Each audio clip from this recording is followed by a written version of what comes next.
The folder had been sitting on Maureen Aldcroft's desk since Tuesday, and she had not opened it until now. It was not a complicated file. Single-page application, neat handwriting on the printed form where the online system had glitched and wouldn't accept the submission.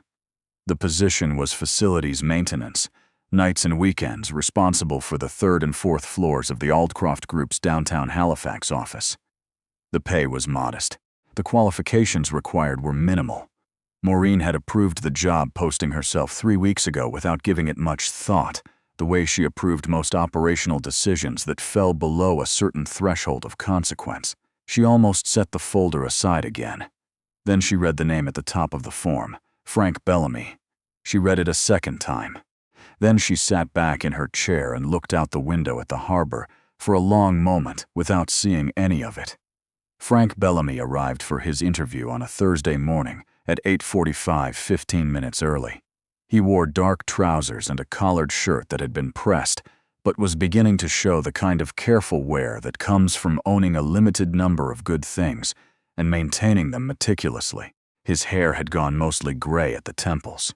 He was broad-shouldered in the way of someone who had been physically strong in his younger years and still carried the frame of it, though the edges had softened. He sat in the lobby with his hands resting on his knees, not looking at his phone, not reading, simply watching the foot traffic move through the entrance with the patient attention of someone who had learned to observe without requiring anything in return. The woman at reception, whose name was Donna Thibault, and who had worked at the Aldcroft Group for 11 years, noticed him the way she noticed most people. Briefly and without particular interest, she told him someone would be with him shortly. He thanked her and returned to watching the lobby. At 9 o'clock, Donna's phone rang. She answered, listened, and then looked over at Frank with a slightly puzzled expression she did not entirely succeed in hiding. "Mrs. Aldcroft will see you herself," she said. 15th floor. Frank nodded as though this were a perfectly ordinary thing to be told, stood, and followed the directions to the elevator. Maureen Aldcroft had built the company herself, which was something people said about a lot of founders, and meant different things in different cases. In her case, it was literal. She had started with a small environmental consulting contract in 2001, working out of a rented desk in a shared office on Barrington Street, and she had grown it methodically over 23 years into a mid-sized firm with 84 employees, 3 regional offices, and a client list that included 2 provincial governments and a number of the country's largest resource companies. She was 51 years old. She was known in professional circles for being exceptionally precise and not especially warm, which was a reputation she had neither cultivated nor resisted because she had never found it particularly interesting to think about. She was standing when Frank came in, which was not something she did for most meetings. She had the folder open on her desk, but she did not look at it. "Frank Bellamy," she said. "That's right," he said. He sat down across from her when she gestured to the chair, and he waited. "You were at Dalhousie," she said. "Geosciences. You graduated in 1991. You have a good memory." "I remember you specifically," Maureen said. "You won the Killam Prize in your 3rd year. There was an article in the Gazette. I was in 2nd year commerce. I remember thinking it was extraordinary, the work you were doing on glacial sediment modeling." Frank looked at her with an expression that was not quite recognition. "Maureen Aldcroft," he said, as though placing a thing he had not been thinking about. "You were in Dr. Wenzel's thesis seminar. I wasn't in that program, but I attended a few of the open lectures. You remembered. I remember the questions you asked," he said. "They were better than most of the presentations." Maureen looked at him for a moment. Then she opened the folder, though she had already read everything in it twice. "You're applying for a facilities maintenance position," she said. "I am. You have a PhD in Earth Sciences from the University of British Columbia. You spent 14 years with the Geological Survey of Canada. You published 31 papers." She paused. "I looked you up after I saw your application. I found your work on permafrost degradation and slope instability. It was cited extensively in the Federal Infrastructure Review in 2019. Frank said nothing. "I'm going to ask you a direct question," Maureen said, "and I'd like a direct answer. All right, what happened?" He was quiet for a moment. Not uncomfortable. The silence had the quality of someone organizing a true account rather than constructing one. My son, he said. He's 15 now. His mother and I separated when he was 3. She moved back to New Brunswick. I had him summers and every other Christmas, which was the arrangement we agreed to, and I thought it was working well enough. He stopped. She got sick 3 years ago. Cancer. She passed away 14 months ago. He said it the way someone says a thing they have said many times and have accepted, though the acceptance cost something. Marcus came to live with me in Vancouver. He was struggling. He needed stability, consistency, a parent who was present, not traveling 6 months of the year for fieldwork. He looked at Maureen directly. I took a leave from my position. I sold the house in Vancouver. Marcus has family here, my sister's family. We moved to Halifax in February. Maureen set down the folder. The leave became permanent, Frank continued. My position was restructured. I am not at the moment in a position to return to full-time research travel, and most of what I'm qualified for requires it. I need something with predictable hours. The night shift here would allow me to be home when Marcus gets back from school and in the evenings. You're overqualified for this position by an extraordinary margin, Maureen said. I'm aware of that. Most organizations would reject your application outright rather than interview you. I know. I applied to 11 places. You're the first to call me in. There was a pause. Why didn't you explain this in your application? Maureen asked. Because people generally don't want to hire someone who's going to leave the moment something better comes along, Frank said. I wasn't planning to leave, but I couldn't expect a stranger to believe that. Maureen looked at him for a long moment. He met her gaze without any particular need for her to say something. The position is yours if you want it, she said finally.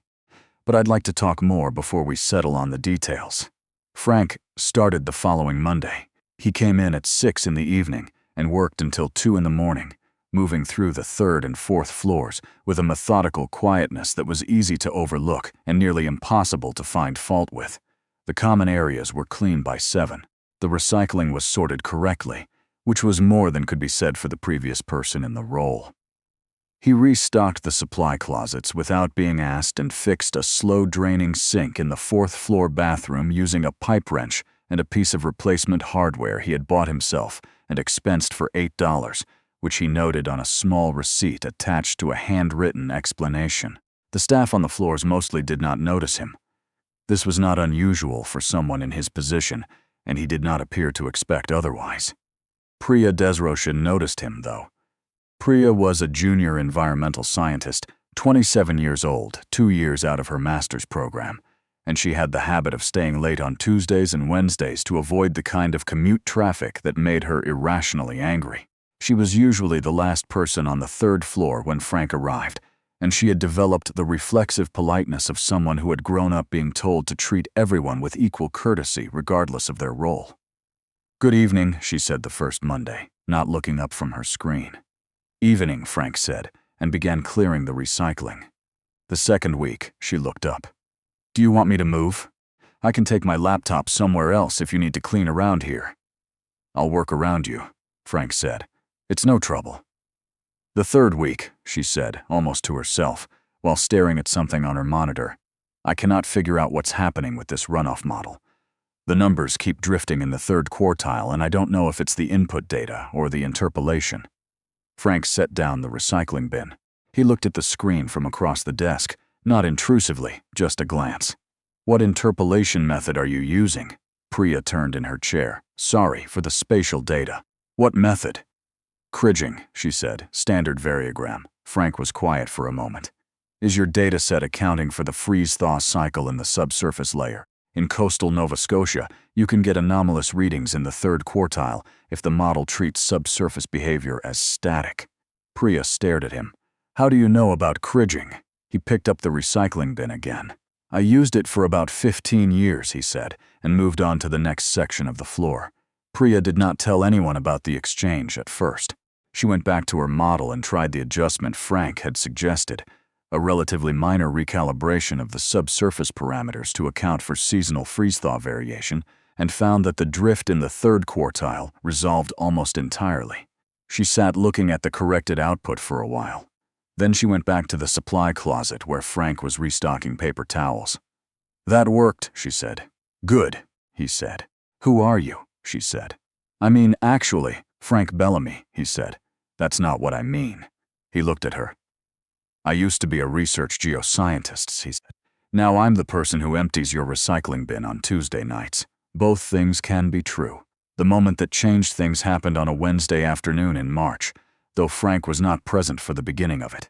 The Aldcroft Group had been preparing a bid for a significant infrastructure assessment contract, a federal project involving stability analysis of a series of northern highway corridors affected by accelerating permafrost degradation.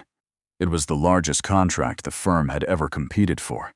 Maureen had assembled a team of 6 senior staff members to develop the proposal, and they had been working on it for 6 weeks. The lead on the proposal was a man named Stuart Boyle, and here the names from the old list surfaced, which is to say, this was not Stuart Boyle from the prior video because that Stuart Boyle does not exist. The man's name was Callum Forsyth. Callum was the firm's senior geotechnical advisor, a capable and confident man of 44 who had spent his career doing solid, dependable work and knew it. He had a habit of speaking in the register of certainty, which was not always warranted but which he had found, over the years, created fewer problems than visible uncertainty. Callum's model for the highway corridor assessment had a problem. He did not know it had a problem. That was the issue. The problem was subtle. A compounding error in the thermal conductivity assumptions that would produce stable-looking results through most of the modeled scenarios, but would catastrophically underestimate instability risk in the specific ground conditions present in 2 of the 7 corridors. The kind of error that passes peer review if the reviewer is not deeply familiar with a particular literature. The kind of error that in practice could result in infrastructure recommendations that looked sound on paper until a road subsided or a culvert failed 5 years after construction. Priya found it. She found it by accident, working late on her own project. When she happened to look at the summary outputs Callum had left on the shared drive, and noticed that the thermal gradient values in corridors 4 and 6 looked wrong to her eye. She spent an hour going through the methodology. Then she sat very still for several minutes, because she was 27 years old and 2 years out of her master's program, and the person who had built this model was a senior colleague with 20 years of experience, and she was not entirely certain she wasn't missing something. At 8:30, Frank came in with the recycling cart. "Can I ask you something?" Priya said. She showed him the model. She did not explain who had built it or what contract it was for. She simply walked him through the methodology and pointed to the corridors that were troubling her. Frank pulled a chair over and sat down. He read through the model documentation with the focused, unhurried attention of someone who was not performing engagement but actually engaged. He asked 3 questions. The questions were specific and technical, and when Priya answered them, she could see him integrating the answers in real time. After a while, he said, "Your instinct is right. The thermal conductivity coefficient is treating the organic layer as uniform. But in those ground conditions, the organic layer compresses unevenly under load, especially with the annual temperature variance you'd see up there. The model is stable in average conditions. It will underperform in the tail scenarios, and the tail scenarios in northern corridors are not rare. How significantly will it underperform?" Priya asked. "Significantly enough," Frank said, "that I would not want my name on the recommendation." Priya looked at him for a long moment. "I have to tell someone," she said. "Yes," Frank said. "You do. It's going to be an uncomfortable conversation." "I imagine so," Frank said. He stood and picked up the recycling cart.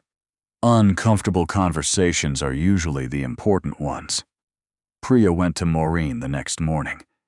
She laid out the technical problem precisely and carefully and without embellishment, the way she had been mentally rehearsing it since the previous evening. She attributed the identification of the error to herself, because Frank had specifically asked her to, and because she had, in fact, been the one to flag the initial anomaly. Maureen asked to see the analysis. She read it. Then she called in one of her other scene scientists, a woman named Deborah Tsang, who had a background in northern geotechnical work, and asked Deborah to review it independently.